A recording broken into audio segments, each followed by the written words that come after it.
This is Galaxy News Hour Live.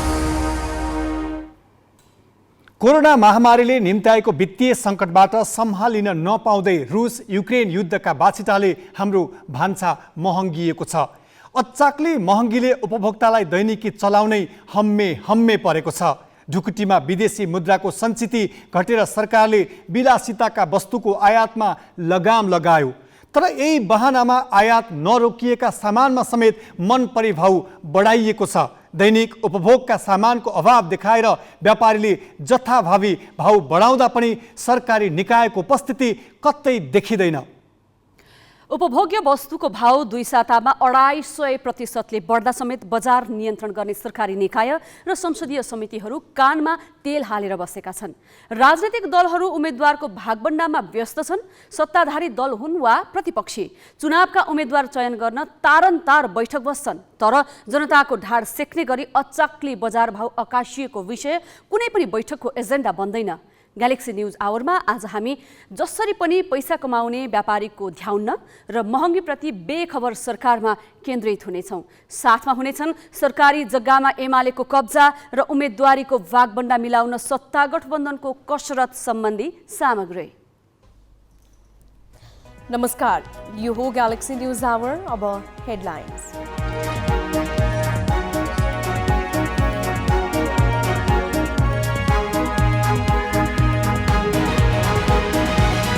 गठबन्धनमा 6 महानगर मध्ये 5 को भागबण्डा टुङ्गियो। पोखराको विवाद यथावत।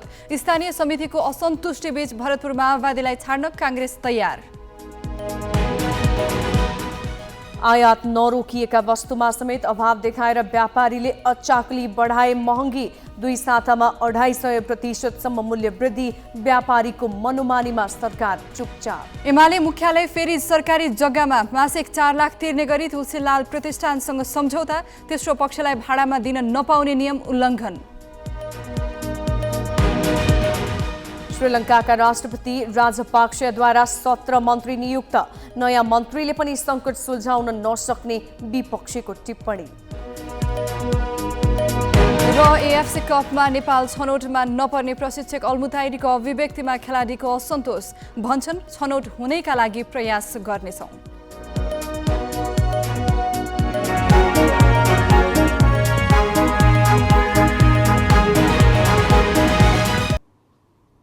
विदेशी मुद्राको सञ्चिति घटेपछि राष्ट्र बैंकले 2 साता अघि बैंकरलाई बोलाएर अत्यावश्यक बाहेकका वस्तु आयातमा कडाई गर्न भन्यो।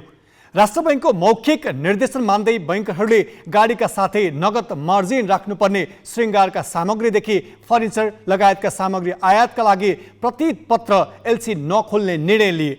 यसैलाई कारण देखाएर बजारमा उपभोग्य वस्तुको भाउ मनपरी रूपमा बढाइएको छ। व्यापारीले अभाव देखाएर तरकारी र फलफुलदेखि अन्य उपभोग्य वस्तुको भाउ 2 सातामै 250% सम्म बढाएका छन्। तर व्यापारीको यो मनोमानीमा सरकार मौन छ। महँगी अचाक्ली बढेको विषयमा राजनीतिक तहमा छलफल समेत भएको छैन। 2 साता अघि कागती प्रति किलो 140 रुपैयाँमा पाइन्थ्यो। उपभोक्ताले अहिले 460 देखि 500 रुपैयाँ तिर्नुपर्छ। सिमको मूल्य 2 सातामा 60 रुपैयाँबाट बढेर प्रति किलो 140 रुपैयाँ पुगेको छ। 2 साता अघि 1 किलो काउलीका लागि 30 रुपैयाँ तिरेका उपभोक्ताले अहिले 100 रुपैयाँ तिर्नुपर्छ। हरियो धनियाँको मूल्य व्यापारीले किलोमै 200 रुपैयाँ बढाएर 300 रुपैयाँ पुर्याएका छन्। पहिला चाहिँ अब 25 रुपैयाँमा पाउने सामान अहिले 50 रुपैयाँ पुगिरहेको।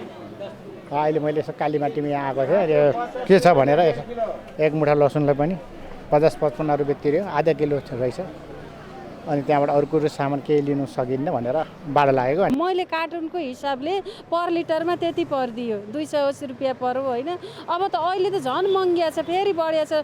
अब कुन पसल अनुसार फरक छ हेर्नु। अब मैले सोधेको 2950 थियो, अस्ति अहिले फेरि ऊ त्यहाँ अगाडि सोद्धाखेरि 3050 भनिसकेका छन्। हेर्नुहोस्, बजारमा अहिले उपलब्ध धेरैजसो तरकारी स्वदेशी उत्पादन नै हुन्। प्रति किलो 100 रुपैयाँ बढाएर 300 रुपैयाँ पुर्याएको च्याउ पनि यहीँको उत्पादन हो।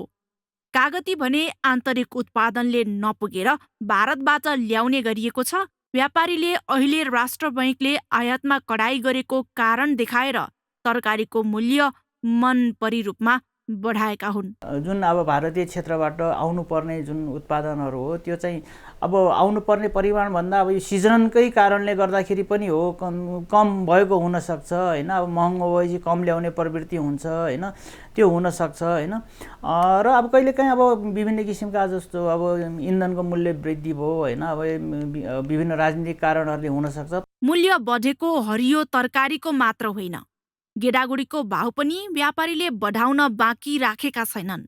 सेतो केराउको मूल्य प्रति किलो 110 रुपैयाँबाट 135 रुपैयाँ पुर्याइएको छ। चना किन्न पनि उपभोक्ताले 2 सातामै प्रति किलो 20 रुपैयाँ बढी तिर्नु परिरहेको छ। चिनी, तेल, मैदा लगायत वस्तु पनि महँगिएको छ।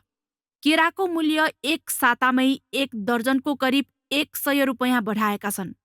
मूल्य वृद्धिमा व्यापारीले आयातमा कडाई र ढुवानी भाडा महँगिनुलाई प्रमुख कारण देखाएका छन्। पुँजी थियो जसले एउटा एलसी खोलेर अग्रिम एलसी खोलेर राखेको थियो, केही सीमित मात्रामा आइहाल्यो। उहाँहरूसँग बजारमा 20 गाडीको माग हुँदा 5 गाडी आउँदा महँगो हुनु स्वाभाविकै हो। केही व्यवसायीले मात्रै यसलाई जसको अग्रिम थियो उसले मात्रै ल्याउनु पर्ने कारणले र त्यो भएपछि माग उच्च आयात कम भएर नि यो महँगिएको हो। ठुला व्यवसायहरूको लागि एउटा न्यू बनिएको छ होइन। युक्रेन वार पनि एउटा न्यू बनिएको छ र त्यस्तै चाहिँ एलसीको केसहरू पनि उनीहरूको लागि एउटा बहाना बनाउने एउटा उपाय बनिएको जस्तो पनि देखिन्छ।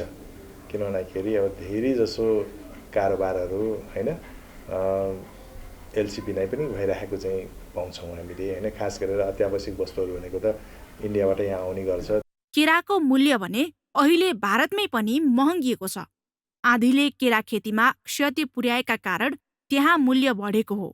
बैंकले एलसी नखोलिएर कतिपय वस्तुको आयात प्रभावित भए पनि मूल्य बढाउनु पर्ने कारण छैन। एलसी नखोल्नुको अर्थ आयातका लागि बैंकले लगानी नगर्नु हो। 2 साता अघि सस्तो मूल्यमा ल्याएको सामान व्यापारीले मनपरी रूपमा बढाएर बेचिरहे पनि बजारमा नियमन छैन। 8-10 दिन अगाडि 75-80 रुपियाँ पनि पाउँथ्यो, अहिले त 200 रुपियाँसम्म पनि भन्छ। अब ठाउँ हेरिकन हुन्छ, 180, 200, 225 पनि भन्छ। त्यो केरा साइज अनुसार पनि अलिकति तलमाथि नै हुन्छ, त्यस्तो छ। तर सरकारी निकाय तैचुप मैचुप छन्। राजनीतिक दललाई पनि महँगीले छोएको छैन। सत्ता गठबन्धन दलका नेता बिहानदेखि बेलुकासम्म स्थानीय तहमा भागभण्डाको छलफलमा व्यस्त छन्, तर ती बैठकमा महँगी रोकथामको विषयले प्रवेश पाएको छैन। प्रमुख प्रतिपक्षी नेकपा एमाले पनि अरू पार्टीका कार्यकर्तालाई खादा लगाइदिएर आफ्नो पकड नघटेको देखाउनमै रमाइरहेको छ। क्यामेरामा रिकेश सिंह र जय तामाङका साथमा शिव अधिकारी यदुवंशी र शिखा श्रेष्ठ, ग्यालेक्सी 4K, काठमाडौँ। व्यापारीले भारतबाट आयात रोकिएको हवाला दिँदै तरकारी र फलफूल लगायतका उपभोग्य वस्तुका साथै लत्ता कपडा, किराना र माछा मासुको मूल्य समेत अस्वाभाविक रूपमा बढाएका छन्। तर नियामक निकायले बजार अनुगमनका लागि कति पनि चासो दिएको छैन। व्यापारीको मनोमानीको प्रत्यक्ष असर उपभोक्तामा परिरहेको छ। विदेशी मुद्रा सञ्चिति बढाउन सरकारले विलासिताका सामान आयातमा कडाई गरियो, जसको असर अत्यावश्यक सामग्रीमा समेत देखिएको छ। तरकारी, खाद्यान्न र लत्ता कपडा लगायतका सामानहरूको मूल्य पनि बढेको छ। प्रदेश 1 को राजधानी विराटनगरका बजारमा समेत महँगी बढेको उपभोक्ताहरूले बताएका छन्। अहिले त अत्यन्तै महँगी बढेको छ सर। हेर्नु, यी जनता सर्वसाधारण जनतालाई 2 साग खानाका लागि पनि धौधौ परिरहेछ। सबभन्दा कागतीको मूल्य 100 रुपियाँमा अरू बेला निकै यति आउँथ्यो, अहिले 5-6 वटा आउँदो रहेछ। अरू सब्जीहरूको पनि सबैको बढेको छ। अब हामीलाई नै अब महँगो आउँछ हामीलाई नै, अनि त्यही भएर हामी पनि अब 25 रुपियाँ 50 रुपियाँ बोरामा फाइदा खाएर बेच्छौँ हामी। त्यति त चितवनमा तरकारी, फलफूल, खाद्यान्न लगायतका सबै चिजको मूल्य अप्राकृतिक रूपमा बढेको छ। यसले गर्दा उपभोक्ताहरू निकै ठुलो मारमा परेका छन्। बजार एकदम महँगो छ, सामानहरू सबै बढेछ, केही किनी साध्य छैन। पहिला 200 भएको चिज अहिले 400 भन्छन्। बाहिरबाट माल मगाउने छ, भाडा बढी छ, भन्सार बढेछ, त्यही भएर अहिले महँगो हाम्रो हातै परेछ यहाँ। त्यही भएर महँगो यहाँ बिक्री भएछ। त्यसले गर्दा हो सबै। गाडी भाडा बढेछ, भन्सार बढेछ, त्यही भएर महँगो बिक्री त्यही कारणले हो। अहिले अधिकांश सामानहरूको मूल्य वृद्धि भएको छ, जसले गर्दा सर्वसाधारणलाई आफ्नो दिन कटाउन समेत मुस्किल हुन थालिसकेको छ। राष्ट्र बैंकले विभिन्न वस्तुको आयातमा रोक लगाउने निर्णय गरेसँगै बजारमा विभिन्न वस्तुहरूको मूल्य पनि बढिरहेको छ। आखिर किन यो मूल्य वृद्धि भइरहेको छ त? दैनिक मूल्य वृद्धिको कारणले गर्दाखेरि त यहाँ त अब एक नम्बर त अब देशकै कुरा गरौँ, देशले धान्न नसक्ने भएको त्यो माथि झन् हामी सर्वसाधारण जनता हामी त यति चपेटामा परेका छौँ, यति मारमा परेका छौँ। तर मलाई त जहाँसम्म लाग्छ यो चाहिँ यसको समस्याको मेन जड त सरकार नै जस्तो लाग्छ मलाई। आयातमा रोकेको छ होइन, आयात गर्नेमा। त्यसपछि अब नजिकै स्थानीय तहको चुनाव छ होइन, चुनावको कारणले पनि हुनसक्छ, त्यो हिसाबले पनि हो। कर्णाली प्रदेशको राजधानी वीरेन्द्रनगरमा अहिले दैनिक उपभोग्य सामान दाल, चामल, तरकारी, चिनी, तेल, फलफुल लगायतका सामग्रीहरूमा छोई नसक्नु भएको छ। यी बाहेक अरू उपभोग्य वस्तु, निर्माण सामग्री लगायतको मूल्य वृद्धि पनि आकाशिएको छ। इन्डियाबाट आउने चिजहरू अधिकांश सबै चिज बढेको छ। अहिलेदेखि आलु पनि अहिले पहिला सस्तो थियो, अहिले बढ्दै गएको छ। प्रत्येक कुराहरू, हर कुराहरू, तरकारीहरू बढ्दै गयो। खुर्सानी अहिलेसम्मकै 9 बजेको रेट हामीले एक वर्षमा पहिला हाई लेभलको रेट भनेको 80 जान्थ्यो, अहिले हाई लेभलको रेट 200 सम्म अहिले यो साल हामीले बेचेको खुर्सानी। बाहिरबाट आउँदाखेरिमा नै मङ्गिएर आएको अवस्था देखिन्छ। सरकारबाट जुन दिइने एलसीहरू आदि इत्यादि जुन सुविधाहरू त्यो पनि कटौती गरेर नै मङ्गिएको भन्ने भनाइ छ। किनेर चाहिँ लैजान नसक्ने है, अनि आउनुहुन्छ मूल्य सोध्नुहुन्छ, अनि यो त महँगो भयो भन्ने त्यस्तो, अनि फर्केर जाने किन्न नसक्ने जस्तो। विदेशबाट आउने सबै चिज, तेलदेखि मसलादेखि लिएर सबै कुरामा वृद्धि भएकै छ। तेलमा बढी भएको छ के अरे, अरूमा अलि थोरै कम छ।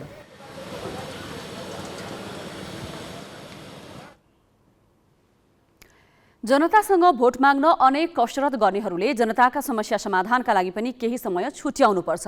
अनि राजनैतिक नेतृत्व चुनावमा व्यस्त छ भन्दैमा बजारलाई नाफाखोरहरूको जिम्मा छाड्न पनि पाइँदैन।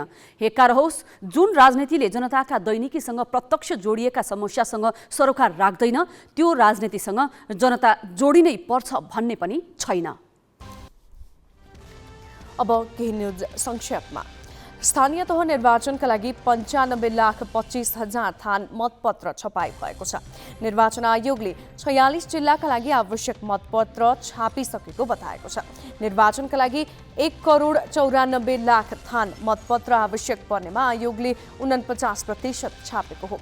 आयोगले यसपालिको निर्वाचन सरकारी खर्चमा नै गर्ने बताएको छ। सामान्य प्रशिक्षण कार्यको बाहेक खर्च आफ्नै आर्थिक स्रोतबाट गर्ने उसको भनाइ छ। आयोगले अर्थ मन्त्रालयसँगको समन्वयमा जुम मिटिङ मार्फत वैदेशिक सहयोगको लागि आग्रह गरेको थियो। तालिमका लागि 2वटा विकास साझेदार संस्थाबाट सहयोग आए पनि अरू प्रयोजनको लागि सहयोगको सङ्केत नआएको आयोगका प्रवक्ता शालिग्राम शर्मा पौडेलले बताएका छन्। सरकारले इन्धन खर्च 20% कटौती गर्ने निर्णय गरेको छ। पेट्रोलियम पदार्थको उच्च आयातका कारण विदेशी मुद्रा सञ्चित घट्दै गएर भुक्तानी सन्तुलन बिग्रिएपछि सरकारले खर्च कटौतीको निर्णय गरेको हो। अर्थ मन्त्रालयले आज सूचना जारी गरी असार मसान्तसम्मको लागि इन्धन खर्च कटौतीको निर्णय गरिएको जनाएको छ। विभिन्न मन्त्रालय, निकाय तथा सरकारसँग सम्बन्ध सार्वजनिक सङ्घ संस्थाले इन्धनमा बाँकी बजेटको 20% कटौती गर्नुपर्नेछ। विकास आयोजना, शान्ति सुरक्षा, अत्यावश्यक सेवा र स्थानीय तह निर्वाचन प्रयोजनको हकमा भने यो निर्णय लागू हुने छैन। मन्त्री परिषदले चैत्र 30 गते गरेको निर्णय अर्थ मन्त्रालयले आज सार्वजनिक गरेको हो। बलात्कारको जाहेरी दिने महिलालाई नै 3.5 वर्ष कैद सजायको फैसला गर्ने अछामका न्यायाधीश नवीन कुमार जोशी सर्वोच्च अदालत तानिएका छन्। कायम मुकायम प्रधान न्यायाधीश दीपक कुमार कार्कीले जोशीलाई काजमा सर्वोच्च तानेका हुन्। पीडित भनिएकी महिलालाई बयान फेरेको आरोपमा सजाय गर्ने तर अभियुक्तलाई सफाई दिने विवादास्पद फैसला गरेका जोशीमाथि न्याय परिषदले पनि छानबिन गरिरहेको छ।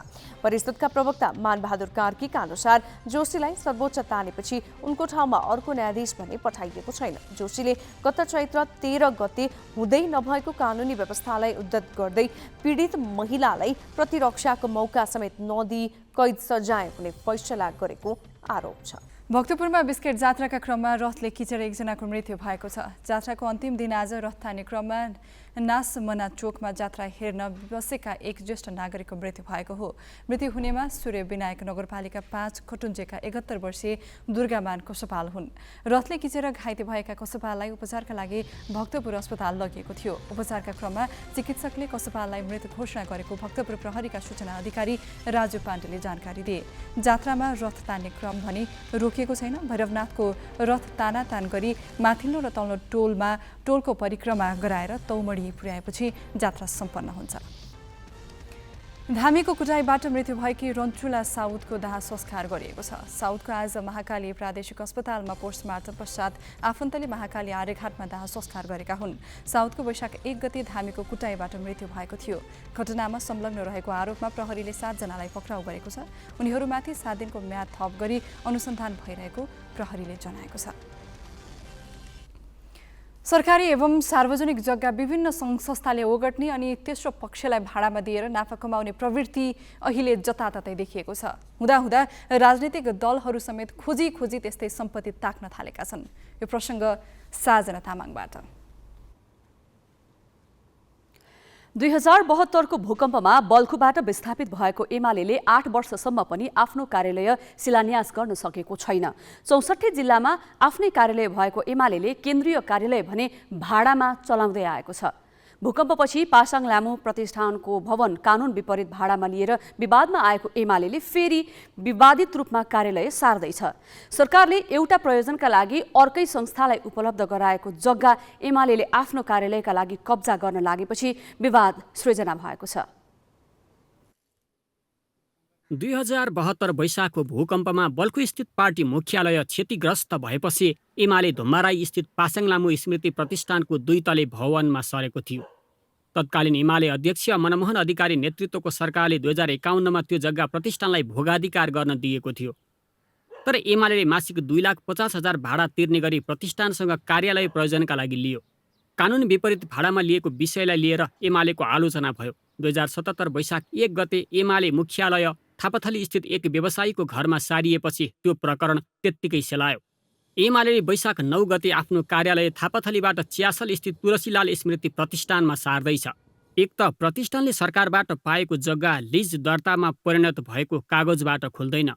लिज सम्बन्धी कार्यविधि 2071 अनुसार भोगाधिकार प्राप्त सार्वजनिक जग्गा 6 महिनाभित्र लिज दर्तामा परिणत भइसक्नुपर्छ। लिज दर्ता भएको अवस्थामा पनि प्रतिष्ठानले भाडामा लगाउन पाउँदैन। सरकारी जग्गा दर्ता तथा लिज सम्बन्धी कार्यविधि 2071 ले सरकारी जग्गा तेस्रो पक्षलाई भाडामा लगाउन निषेध गरेको छ। यसको कार्यान्वयन गर्न छोडेर एमाले आफै एकपछि अर्को गरी उल्लङ्घनमा सहभागी भइरहेको छ। सार्वजनिक ओहदामा रहने व्यक्तिहरू विशेषतः राजनीतिक कार्यकर्ताहरू उहाँहरूले चाहिँ ठुलो प्रतिष्ठान अथवा कुनै प्रतिष्ठित व्यक्तिको नाउँमा प्रतिष्ठान खोल्ने र चाहिँ एउटा काम गर्छु भन्ने र अर्को प्रयोजनको लागि त्यसलाई उपयोग गर्ने, भाडामा लगाउने वा राजनीतिक प्रकृतिको कामहरू गर्ने वा व्यापारिक प्रकृतिको कामहरू गर्ने गरिरहनु भएको छ।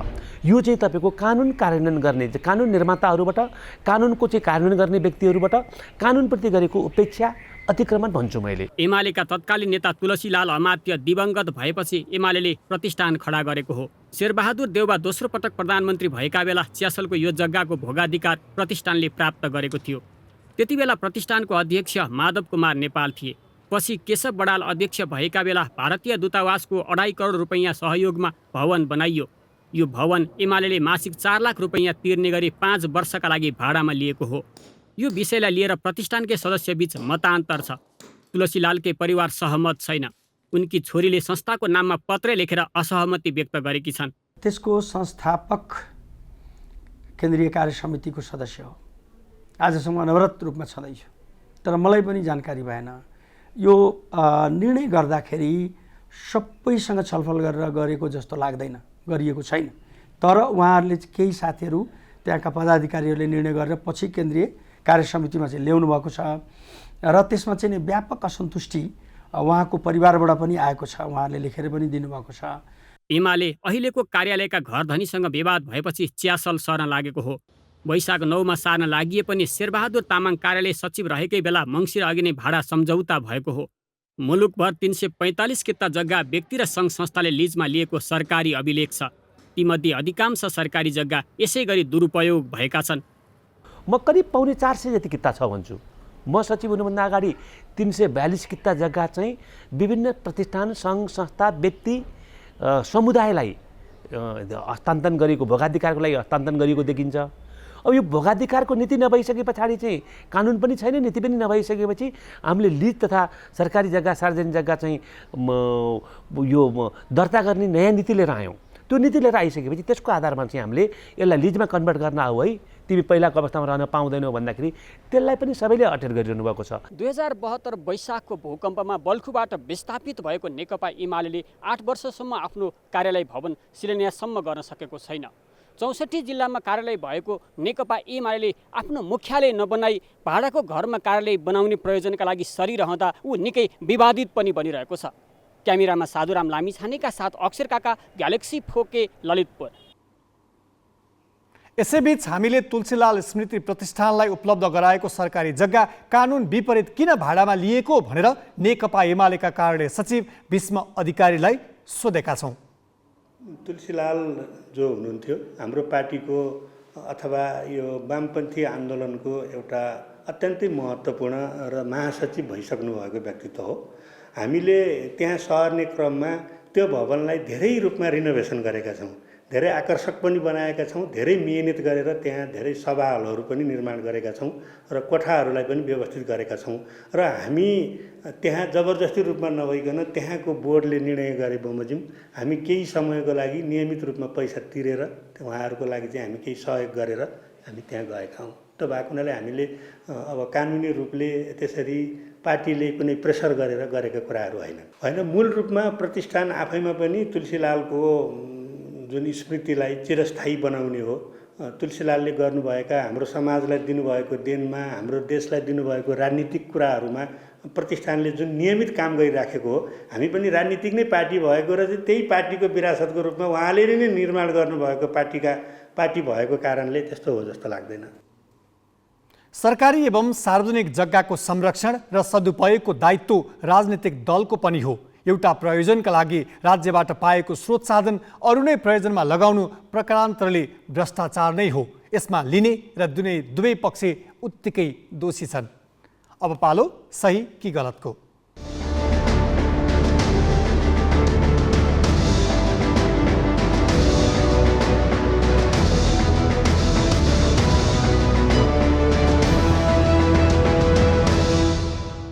सही कि गलतमा हिजो हामीले सोधेको प्रश्न थियो, केन्द्रीय स्तरका नेताले स्थानीय तहको उम्मेदवारीमा आकांक्षा राख्नुलाई तपाईँ के भन्नुहुन्छ? ग्यालेक्सी एपमा सहीको पक्षमा 33% र गलतको पक्षमा 67% मत प्राप्त भएको छ। मत व्यक्त गर्नुहुने सम्पूर्ण दर्शकलाई धन्यवाद। अब आजको प्रश्न, त्रिभुवन अन्तर्राष्ट्रिय विमानस्थल स्थित अध्यागमन कार्यालयले नेपाल आउने पर्यटकलाई नगद $200 बोक्न गरेको अनुरोध कस्तो लाग्यो? तपाईले आफ्नो मत ग्यालेक्सी 4K TV एपमा गएर राख्न सक्नुहुन्छ। यसको अन्तिम परिणाम भोलिको न्युज आवरमा प्रसारण गरिनेछ। Galaxy app Google play store र एप स्टोरबाट डाउनलोड गर्न सक्नुहुन्छ। अब केही न्युज संक्षेपमा। 7औं कृषि गणना भोलि सुरु हुँदैछ।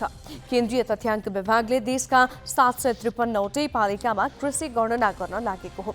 यसका लागि 5200 गणक र 1300 सुपरिवेक्षक परिचालन गरिएका छन्। गणकले रैथाने पशुपक्षी, सम्पूर्ण बाली, माछा, पशुपक्षी पालन, खेतीयोग्य जमिनको अवस्था लगायतका तथ्याङ्क सङ्कलन गर्नेछन्। गणनामा कृषकलाई सोध्न 24 प्रश्न तयार पारिएको विभागले जनाएको छ। गणनाबाट किसानको सङ्ख्याका साथै कृषि ऋण, कृषि मजदुर, कृषिमा महिलाको सहभागिता, सिंचाई अनुदान लिने किसान, कृषि औजारको प्रयोग, कृषिमा यान्त्रिकीकरण, कृषि बिमा, रासायनिक मल, उन्नत बिउ बिजनको प्रयोग लगायत बारेमा तथ्याङ्क आउने विभागले जनाएको छ।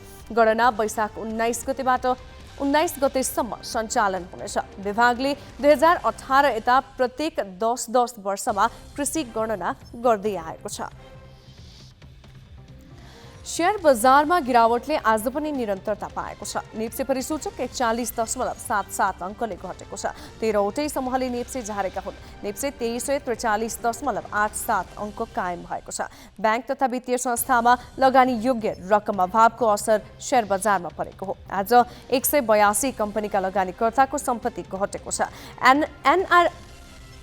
एनआरएन पूर्वाधार विकास कम्पनीको लगानीकर्ताले सबैभन्दा धेरै गुमाएका छन्। आज 1 अर्ब 53 करोड रुपियाँको शेयर किनबेच भयो। श्रीलङ्काका राष्ट्रपति गोटाबाया राजपक्षले 17 मन्त्री नियुक्त गरेका छन्। सरकार विरुद्ध प्रदर्शन चर्किएपछि 2 साता अघि 26 मन्त्रीले सामूहिक राजीनामा दिएका थिए। त्यस लगतै राष्ट्रपति राजपक्षले नयाँ सरकार गठनका लागि विपक्षी दलसँग सहयोग मागेका थिए, तर उनका आग्रह दलहरूले अस्वीकार गरेपछि उनले आज मन्त्री नियुक्त गरेका हुन्। अनुभवहीन मन्त्री बनाएको भनी विपक्षी दलले विरोध जनाएका छन्। चरम आर्थिक सङ्कटमा गुज्रिरहेको श्रीलङ्कामा अहिले विद्युत कटौती, खाद्यान्न, औषधि र इन्धनको चरम अभाव छ। रुसले युक्रेनको पश्चिमी सहर लिभिभमा क्षेप्यास्त्र आक्रमण गरेको छ। आक्रमणमा 7 जनाको मृत्यु भएको छ भने 11 जना घाइते भएका छन्। लिभिभमा 4वटा क्षेप्यास्त्र प्रहार गरिएको अन्तर्राष्ट्रिय समाचार संस्थाहरूले जनाएका छन्। यसैबीच युक्रेनका प्रधानमन्त्री डेनिस स्मिहलले मरियोपोल सहरमा युक्रेनी सेनाले रुसी फौज विरुद्ध अन्तिम समयसम्म लड्ने बताएका छन्। महत्त्वपूर्ण तटीय सहर मरियोपोल अहिले रुसी सेनाको घेराबन्दीमा छ। राजनीतिक दलहरूमा उम्मेदवारीको रस्साकस्सी छ। सत्ता गठबन्धनमा दलहरूबीच सिट भागवण्डा मिलिरहेको छैन भने एमालेमा पार्टीभित्रै घमासान छ। यस सम्बन्धी थप विवरण नवराज पाण्डेबाट।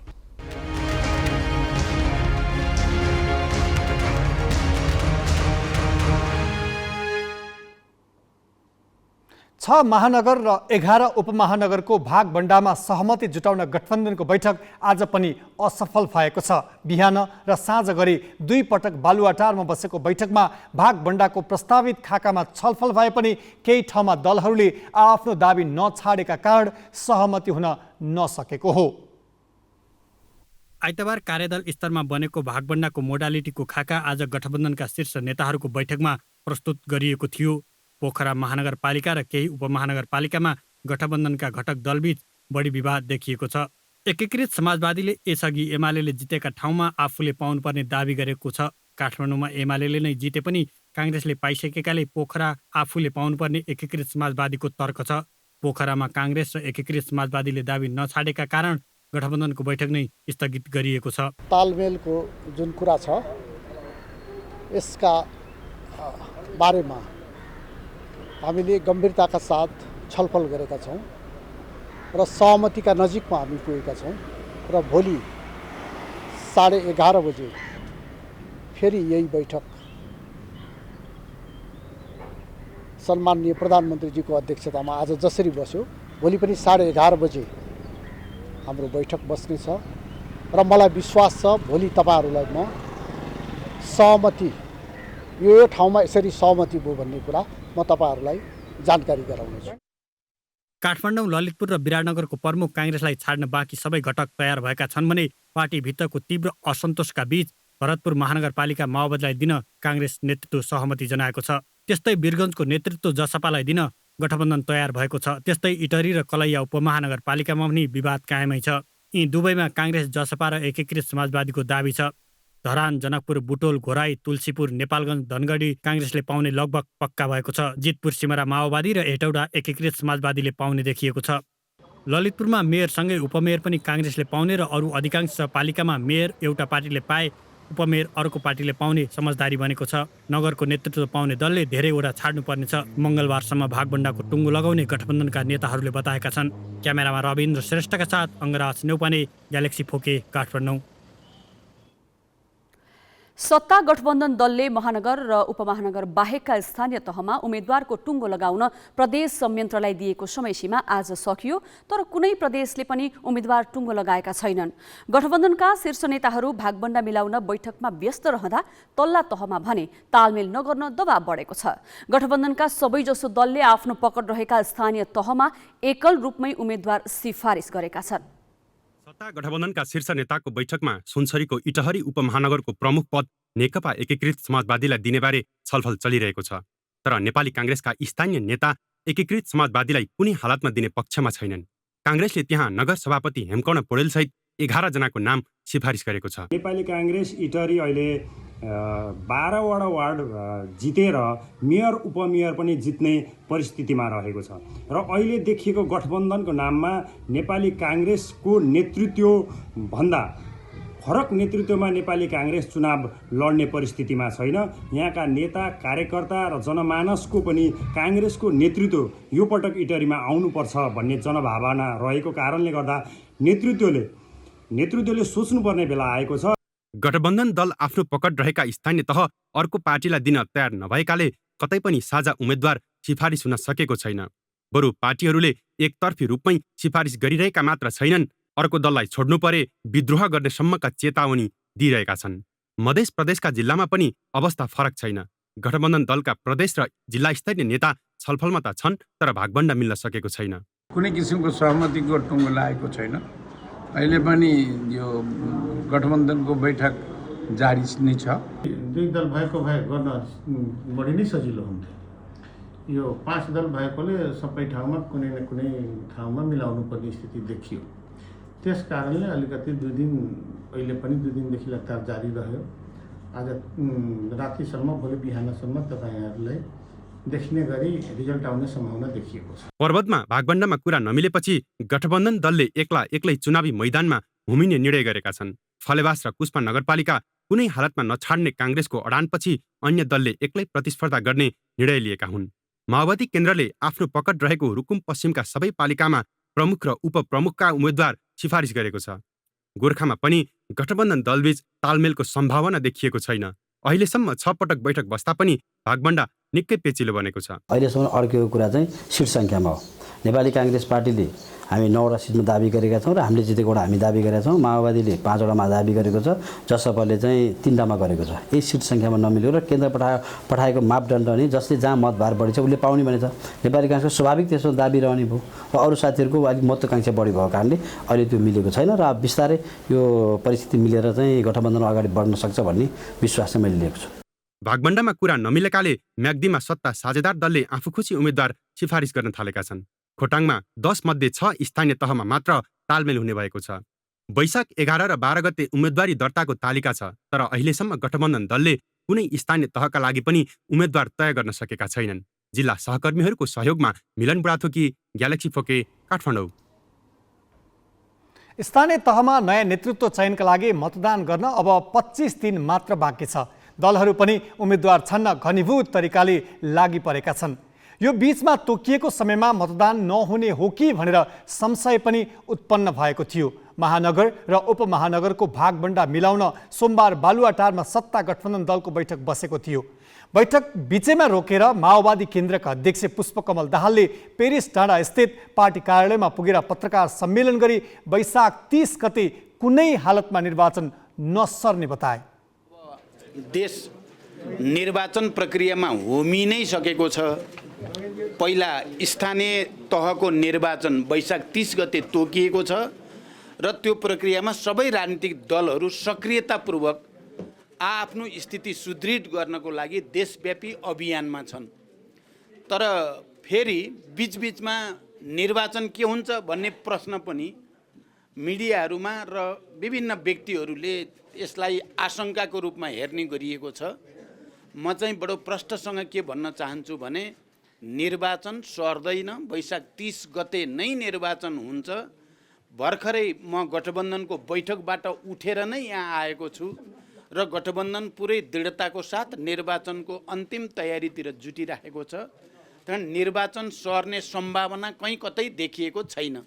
तर नेपालमा बडो विचित्र के हुने गरेको छ भने निर्वाचनको दिन बिहान पनि होइन निर्वाचन सर्छ रे नि भन्ने चाहिँ बडो विचित्रको संस्कार चाहिँ हामी कहाँ बनेको छ। विगतमा पनि संविधान सभाको निर्वाचनमा होस् या 74 को निर्वाचन या स्थानीय प्रादेशिक सङ्घीय निर्वाचनको सन्दर्भमा पनि निर्वाचनको दिन पनि निर्वाचन सर्छ भन्छन् नि भन्ने चर्चा चलिराख्ने गर्यो। म तपाईँ सम्पूर्ण पत्रकार मित्रहरू मार्फत आम नेपाली जनतालाई सबै राजनीतिक दलहरूलाई भन्न चाहन्छु निर्वाचन सर्दैन। कम्तीमा सरकारको र सरकारमा भएका कुनै पनि पार्टीहरूको निर्वाचन सार्ने कुनै मनसायत छैन र गठबन्धन सम्पूर्ण रूपले निर्वाचनको तयारीमा होमिसकेको छ। नेकपा एमालेको सचिवालय बैठक पार्टी अध्यक्ष केपी शर्मा ओलीको निवास बालकोटमा अहिले बसिरहेको छ। बैठकमा स्थानीय तह निर्वाचनका लागि आवश्यक तयारीबारे छलफल भइरहेको जनाइएको छ। यसबारे थप जानकारी दिन संवाददाता विष्णु बस्यौला प्रत्यक्ष सम्पर्कमा छन्। विष्णुजी, एमालेको जारी सचिवालय बैठकको एजेन्डा के छन् विष्णुजी? साजनाजी, दलहरूले अहिले उम्मेदवार चयनको अन्तिम कसरत गरिरहेका छन्। आज केही समय अगाडि मात्रै नेकपा एमालेको सचिवालय बैठक सुरु भएको छ। बैठक सुरु भएको करिब 1 घण्टा बितेको छ। यो बीचमा महानगरपालिका र उपमहानगरपालिकाको उम्मेदवार छनौटको लागि यसअघि तय भएको मापदण्डका आधारमा आएका नामावलीमाथि छलफल भइरहेको जानकारी प्राप्त भएको छ। पोखरा महानगरपालिकाबाट 12 जनाभन्दा धेरै मेयरका प्रत्याशी भएपछि नेतृत्वलाई उम्मेदवार चयन गर्नको लागि सकस परिरहेको छ। केही समय अगाडि पार्टी विभाजन भएको र अहिले उम्मेदवार चयन गर्दा विचार नपुर्याउँदा फेरि पार्टीभित्र अन्तर्घात बढ्न सक्ने, केही नेताहरूले पार्टी नै छोड्न सक्ने जोखिम हुने भएको कारणले गर्दा अत्यन्तै संवेदनशील विषयको रूपमा यसलाई लिएको छ र नेकपा एमालेले 3 वटा महानगरपालिकाको मेयरको टुङ्गो लगाइसक्दा 3 वटा महानगरपालिकामा मेयरको प्रत्याशीबाट उम्मेदवार छान्नको लागि सकस परिरहेको स्थिति छ। त्यसैगरी 9 गते सार्वजनिक गर्ने भनिएको स्थानीय तहको घोषणापत्र र 753 वटै स्थानीय तहबाट सार्वजनिक गर्ने भनिएको प्रतिज्ञा पत्रमा कस्ता विषय समावेश गर्ने लगायतका विषयमा छलफल भइरहेको जानकारी प्राप्त भएको छ। विष्णुजी, आज एमालेका दोस्रो तहका नेताहरू दिनभर जसो छलफलमा थिए। अहिले हेर्दाखेरि एमालेमा आकांक्षी धेरै देखिएको छ। आजको बैठकले आकांक्षी व्यवस्थापनमा केही निर्णय गर्ला? पक्कै पनि साजनाजी, नेकपा एमालेले चैतको अन्तिमसम्ममा उम्मेदवारको अन्तिम नामावली प्रकाशन गर्नको लागि भनेको थियो, तर तल्लो तहबाट जिल्लाबाट नै धेरैजनाको नामावली आइसकेपछि नेतृत्वलाई उम्मेदवार छनौट गर्नको लागि सकस भएको बुझिएको छ र यही सकसका बावजुद पनि नेतृत्वले निकै संवेदनशील भएर कसलाई टिकट दिने भन्ने विषयको अन्तिम निष्कर्ष निकाल्नका लागि बाँकी नै छ र सत्ता गठबन्धनले 5 वटै दलबाट संयुक्त उम्मेदवार चयन गर्ने भनेर तयारी गरिरहँदा नेकपा एमालेले त्यो उम्मेदवारलाई टक्कर दिनको लागि र आफूले विजय हासिल गर्नको लागि उत्कृष्ट मध्येबाट पनि सर्वोत्कृष्ट उम्मेदवार चयन गर्नको लागि जिल्लाबाट नै फेरि आफूहरूले पठाएको लिस्टलाई पुनः संशोधन गर्नको लागि आग्रह गरिरहेको थियो। तल्ला तहबाट ती पठाएका नामावलीमा संशोधन नभएको जानकारी प्राप्त भएको छ। पोखरा महानगरपालिका, काठमाडौँ महानगरपालिकालाई नेकपा एमालेले पनि निकै प्रतिष्ठाको विषय बनाएको छ र काठमाडौँ महानगरपालिकाभित्र कसलाई टिकट दिने भन्ने विषयमा अझै पनि टुङ्गिसकेको जानकारी प्राप्त भएको छैन। पोखरा महानगरपालिकाको विषय पनि अन्योलपूर्ण बनिरहेको छ। हस् विष्णुजी, जानकारीका लागि यहाँलाई धन्यवाद। उनी थिए संवाददाता विष्णु बस्यौला। अध्यक्ष केपी शर्मा ओली निवासमा जारी एमालेको सचिवालय बैठकबारे थप जानकारी दिँदै कोरोना संक्रमणका कारण 2 वर्षसम्म आन्तरिक मूल्याङ्कनबाट भएको विद्यालय स्तरीय परीक्षा एसई यसपालि विद्यार्थीको भौतिक उपस्थितिमै सञ्चालन हुँदैछ। यही वैशाख 9 देखि 20 गतेसम्म हुने परीक्षामा 5,14,000 विद्यार्थी सामेल हुँदैछन्। यस वर्षदेखि 100मा 35 भन्दा कम नम्बर ल्याउने विद्यार्थी भने ग्रेडिङ प्रणालीमा समावेश हुने छैनन्। एसई परीक्षामा यस वर्ष नियमिततर्फ 4,87,742 विद्यार्थी सहभागी हुँदैछन्। 2 वर्षदेखि आन्तरिक मूल्याङ्कनबाट परीक्षा हुँदा ग्रेड वृद्धि गर्न नपाएका 11,454 जना पनि परीक्षामा सामेल हुँदैछन् भने प्राविधिक धारका 14,564 विद्यार्थी छन्। 2 वर्षपछि भौतिक रूपमा सञ्चालन हुन लागेको परीक्षाका लागि देशभर 2007 परीक्षा केन्द्र तोकिएको छ। 19 विद्यार्थी भने जापानबाट अनलाइनबाट परीक्षा दिनेछन्। सबैभन्दा धेरै काठमाडौँ जिल्लामा 120 परीक्षा केन्द्र छन् भने सबैभन्दा कम मनाङमा 43 विद्यार्थीका लागि 1 परीक्षा केन्द्र तोकिएको छ। यस वर्षदेखि परीक्षा प्रदेशबाट सञ्चालन गर्ने भनिए पनि संघीय सरकारले नै सबै जिम्मेवारी लिएको छ। परीक्षा सञ्चालन व्यवस्थापनमा प्रदेशले आफ्नो प्रदेश अन्तर्गतका जिल्लाहरूको अनुगमन निरीक्षणका कुराहरू प्रदेशले जिल्ला परीक्षा व्यवस्थापन समितिसँग समन्वय गर्छ र परीक्षा सञ्चालन भइसकेपछि उत्तर पुस्तिका परीक्षण गर्ने, उत्तर पुस्तिकाहरूको सम्परीक्षण गर्ने र चाहिँ नतिजा तयार गर्ने सम्मका कामहरू प्रदेश परीक्षा व्यवस्थापन समितिले गर्छ। तर यो पहिलो वर्ष भएको हुनाले नतिजा तयारी गरेर र नतिजा निकाल्ने कुराहरू अहिले ऐनको प्रावधानअनुसार राष्ट्रिय परीक्षा बोर्डले यो सर्टिफिकेसन गर्ने, प्रमाणीकरण गर्ने, विशेष गरी प्रमाणपत्र दिने कुरा राष्ट्रिय परीक्षा बोर्डकै यो चाहिँ भित्र रहेको हुनाले, राष्ट्रिय परीक्षा बोर्डकै अधिकार क्षेत्रभित्र रहेको हुनाले त्यो कुराहरू अहिले प्रदेशले गर्दैन। विद्यार्थीले अक्षराङ्क प्रणालीमा समावेश हुन कम्तीमा 35 अङ्क ल्याउनै पर्नेछ। नयाँ लेटर ग्रेडिङ निर्देशिका अनुसार 35% भन्दा कम आउने विद्यार्थीको नतिजा ग्रेड सिटमा नन ग्रेड भएर आउनेछ। स्थानीय तहदेखि लिएर क्षेत्रीय यहाँ परीक्षा बोर्ड इकाइ सबैले हामीलाई सहयोग गरेको अवस्था छ। सुरक्षाकर्मीहरूको पनि उत्तिकै सहयोग छ। त्यस कारणले गर्दा कुनै इस्यु च्यालेन्ज छैन। मात्रै एउटा के भने अब 35 ग्रेड अङ्क ल्याउनु पर्ने भएको हुनाले विद्यार्थीलाई अलि असिलो हुन्छ है भन्ने मात्रै कुरो हो। ग्रेड सिटमा चाहिँ 35% ल्याउनेहरू ग्रेड सिट आउँछ, त्योभन्दा कमको चाहिँ ग्रेड सिट आउँदैन। यो चाहिँ पाठ्यक्रम विकास केन्द्रले लागू गरेको यसै वर्षदेखि लागू गरेको छ। 10 कक्षामा 12 त पुरै 12 मा पनि लागू हुने कुरो छ। कक्षा 10 को परीक्षाका लागि 77 जिल्लामा प्रश्नपत्र र उत्तर पुस्तिका पुगिसकेको राष्ट्रिय परीक्षा बोर्डले जनाएको छ। क्यामेरामा सञ्जय घिमिरेका साथ Pragya Timal Sinha, Galaxy 4K, Kathmandu. Business न्यूजका साथमा कर्पोरेट पे व्यावसायिक भुक्तानीलाई सरल बनाउँदै प्रणालीमा आबद्ध हुन आजै आफ्नो ब्याङ्क तथा वित्तीय संस्थामा सम्पर्क गर्नुहोस्। नेपाटप सब ठिकठाक। नेपाटप सब ठिकठाक।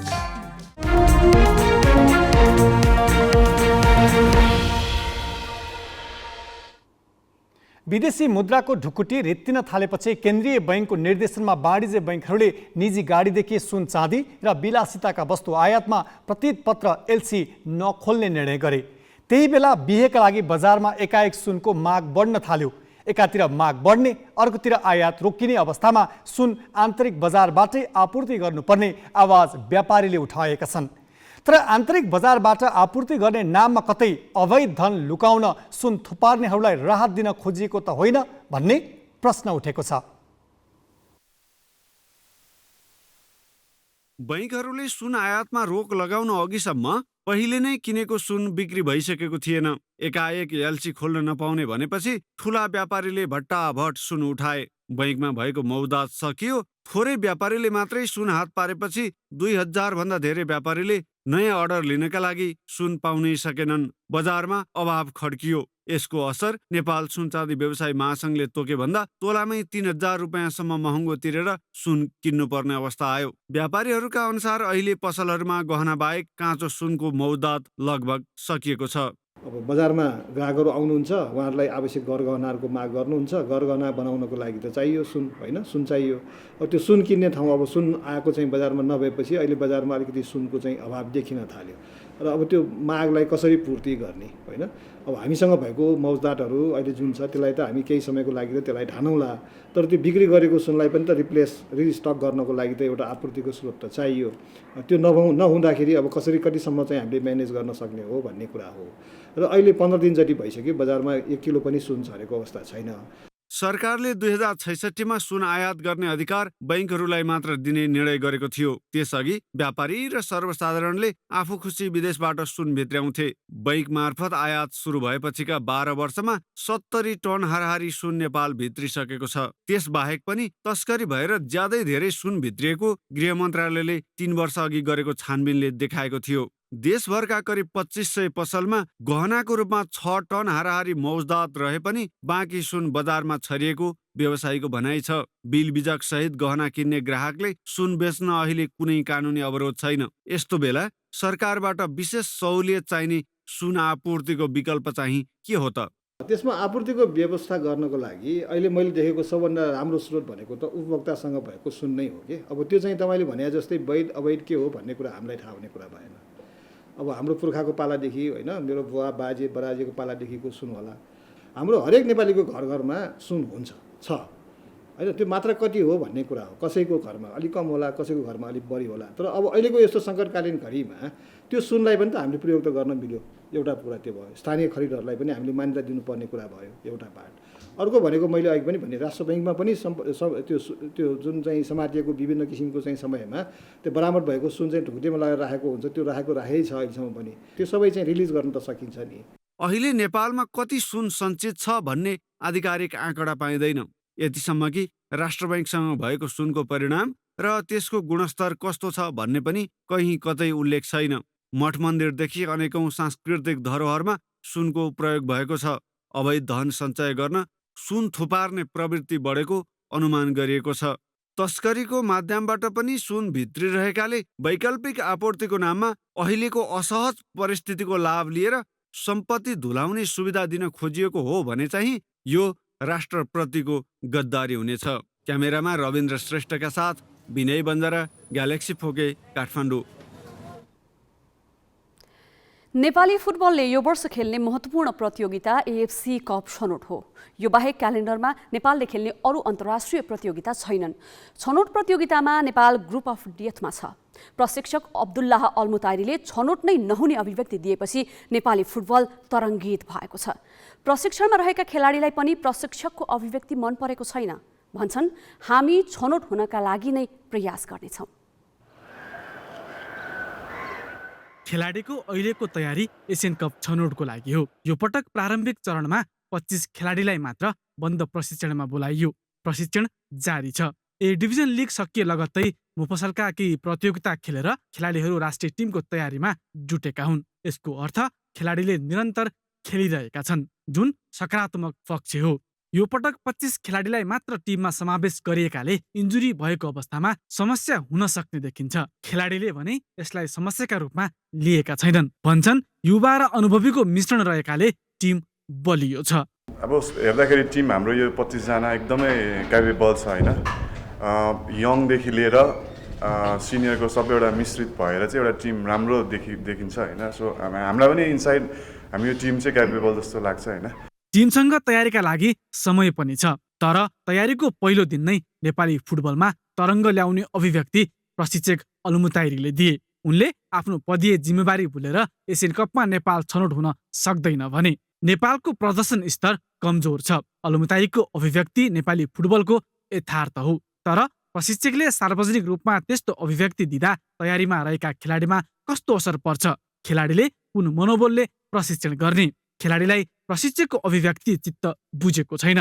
त्यही कारण एसियन कपमा छनौट हुन नसक्ने अहिलेको यथार्थ बीच अलमुताइरीको अभिव्यक्तिप्रति उनीहरूको फरक मत छ। प्रशिक्षकको अभिव्यक्तिलाई बिर्सिएर खेलाडीले छनौट हुनका लागि सक्दो प्रयास गर्नेछन्।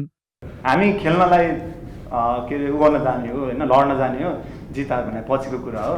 अब हामी लड्नेछौँ, अन्तिम साससम्म भनौँ न, एट द एन्डसम्म हामी फाइट गर्नेछौँ। त्यही हो। अब पछि के हुन्छ भने त्यसपछि थाहा हुन्छ। अब कोचले भनेको अनुसार अब हाम्रो चान्सेस चाहिँ एकदमै लो छ, बट त्यही हो, हामीले हाम्रो सक्दो ट्राई गर्ने हो, हामीले सक्दो हाम्रो बेस्ट दिने हो। हामी त्यसकै अब प्रिपरेसनमा जाँदैछौँ, एकदम लामो प्रिपरेसन छ। सो होपफुली हामीले चाहिँ राम्रै गर्छौँ भन्ने आशा छ। नेपालले एसियन कप छनौटमा जोर्डन, कुवेत र इन्डोनेसियाको सामना गर्नेछ। एसियन कप छनौट अगाडि नेपालले अफगानिस्तानसँग 2वटा मैत्रीपूर्ण खेल खेल्ने तय भएको छ। मैत्रीपूर्ण खेल कतारमा हुनेछ। अफगानिस्तानसँगको खेलले तयारीमा थप सहयोग पुर्याउनेमा खेलाडीहरू विश्वस्त छन्।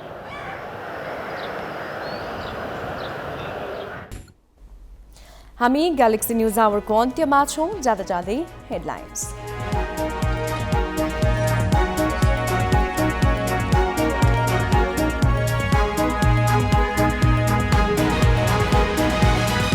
गठबन्धनमा 6 महानगर मध्ये 5 को भागबण्डा टुङ्गियो। पोखराको विवाद यथावत।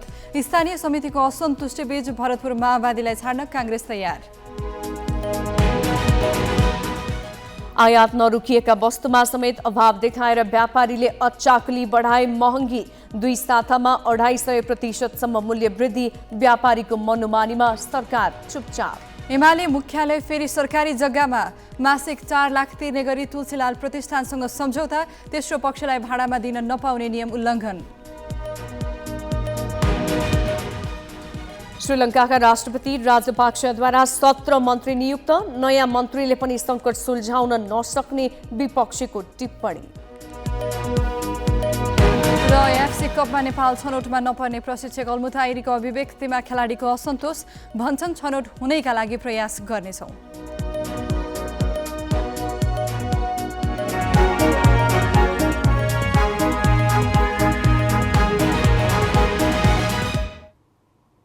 आजलाई ग्यालेक्सी न्युज आवर सकियो। नमस्ते।